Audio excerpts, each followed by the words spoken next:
رئيس مؤسسة شهداء حزب الدعوة حصرا. ان جوعتهم كفرتهم، يعني انا اجوع عائله واطلب من عندها امن، فاني ما عندي مطلب غير هذا واشكر. جزاك الله بالخير شيخ، من رخصة عمامي ومن رخصة اخواني قيادات. شيخ اللي تفضلت به يمسنا، وجزاك الله بالخير على مشاعرك وعلى الاطراء وعلى الكلام المعدل اللي تفضلت به. راح اسولف لك اياها بدون رتوش وبالعربي. انت سولفت على رئيس مؤسسة الشهداء، المفروض رئيس مؤسسة شهداء العراق اللي موجود عندنا رئيس مؤسسة شهداء حزب الدعوة حصرا. رئيس مؤسسة شهداء حزب الدعوة، وهاي للإعلام، مو رئيس مؤسسة شهداء العراق. طبونا سابقا ملف الإرهاب، على هاي المحافظة تخرج إرهابيين، خلصنا من ملف الإرهاب وكاونا الإرهاب وراحت زلمنا، وش هسه طبونا بملف التزوير. هاي المحافظة مزورين، اللي دا يصير حملة تجويع حملة لحرب اقتصادية على هذه المحافظة، قطع رواتبهم، قلة بالموازنات، قلة بالتمويل، اللي دا نعمل عليه التالي.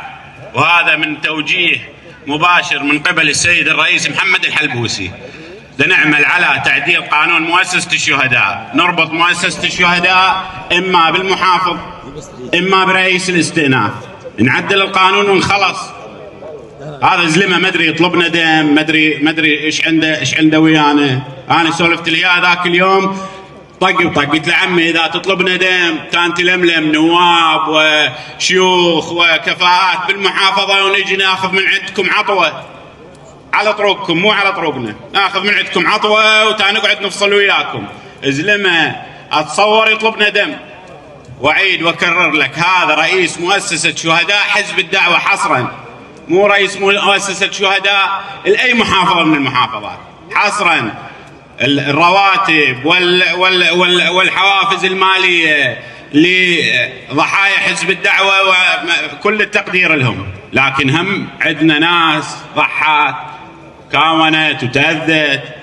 فهذا الموضوع والله ما غافل من عندنا يا شيخ، بس تدري اليوم احنا نصطدم بقوانين وتشريعات وبحكومة مركزية، ما قدامنا غير حلنا الوحيد انه نعدل قانون مؤسسة الشهداء ترتبط اما بالمحافظ اما برئيس الاستئناف، او نشوف لنا فد حل، ولا عجزنا من كل الحل. اي منفذ اخر غير هذا المنفذ. فلا تتصور غافلين، والله نكاون الليل والنهار على هالموضوع هذا، بس اليوم مو كل شيء بدينا ومو كل شيء نقدر ننفذه، فما غايب عنا هالملف يا شيخ، وعين عيونك وتبشر ان شاء الله.